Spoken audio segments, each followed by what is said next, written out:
My marriage has been over for years, but for different reasons. I told myself I could stick it out. If you walked into my house today, you wouldn't be hit with warmth or joy. It's not that the walls are crumbling or that we yell at each other. No. It's the silence. Everyone in their own space with only the TV going. The absence of laughter and life. The emotional draft that runs through every room. My thoughts for staying were first, believing the lies of change and future plans. Then later I stayed, because it allowed me to homeschool my daughter and give her the kind of presents I never had growing up. But what's the point of time together when there's no solid ground beneath it? We don't even have basic necessities without struggle. So what am I actually holding on to? There have been so many moments that left me feeling lower than dirt, completely mind-boggled, asking myself, what just happened? It's like death by 1,000 paper cuts. But it's crazy, because I don't have bruises or broken ribs. I don't have outward wounds to hide.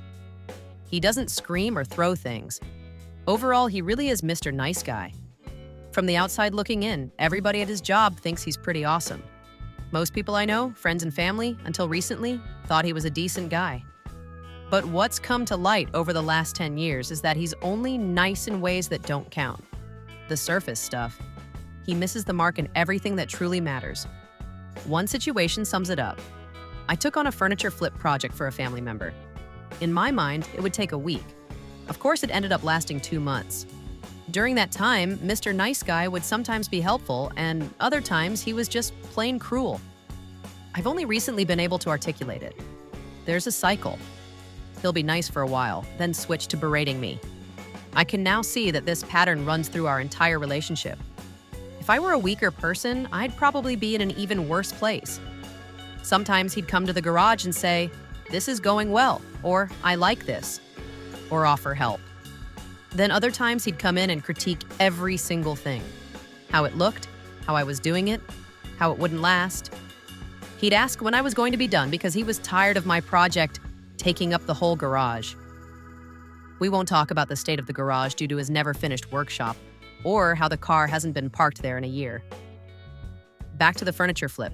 One day I needed to return several things to Home Depot. Because of the dust from sanding and cutting, we'd parked the car down the street. When I told him I was going, he offered to come along. I said fine. Mr. Nice Guy took off toward the car. It took me a minute to gather everything. Boxes, bags, my purse, a water bottle, and something else I don't even remember now. I was juggling everything, barely managing to keep it all from dropping. He reached the car before me, opened the passenger door, and just stood there, watching me walk all the way from the house.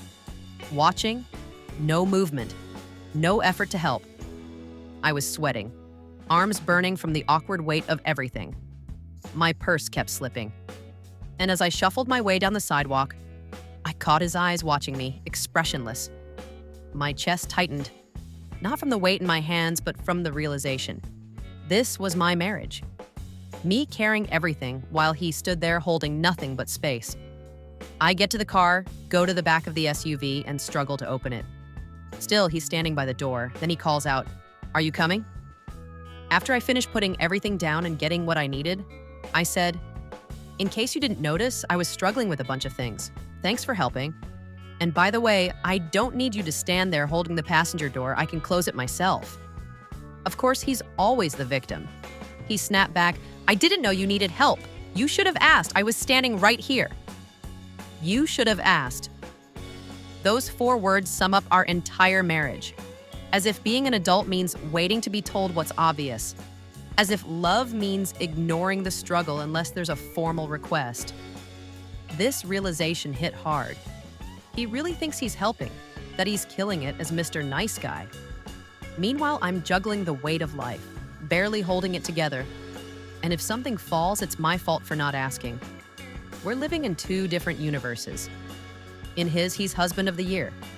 In mine, I'm drowning under the weight of it all. I know some people might say, "Really? That's it?" And no, on its own, this moment isn't horrific. It's not the worst thing he's ever done, but that's the thing. It's the slight little things, the small manipulations, the clever wordsmithing, the micro lies, the subtle digs, ever so slight, death by 1,000 paper cuts. I Googled, "Why do paper cuts hurt so much?" The response, Paper edges are jagged and rough. Shallow paper cuts do not bleed or clot much, leaving nerves exposed. The continuous use and movement of hands and fingers causes wounds to reopen easily, making them slow to heal. I agree. The microaggressions don't draw blood, but they absolutely leave my nerves exposed. The repetition makes healing impossible. This video is just the beginning, a baseline. Because the hardest stories to tell are the ones that sound not that bad from the outside, but quietly crush you over time. My daughter once told me she never wants to get married. She sees our dynamic and just calls it what it is. Weird. She's right. I tell her this isn't how marriage is supposed to be. But what kind of example have I given her? I didn't just lose myself. I lost the chance to show her what healthy love looks like. I don't know how long it will take to undo the damage this marriage has caused. But I'm rebuilding, even if it's slower than I hoped. I'm working to trust the process.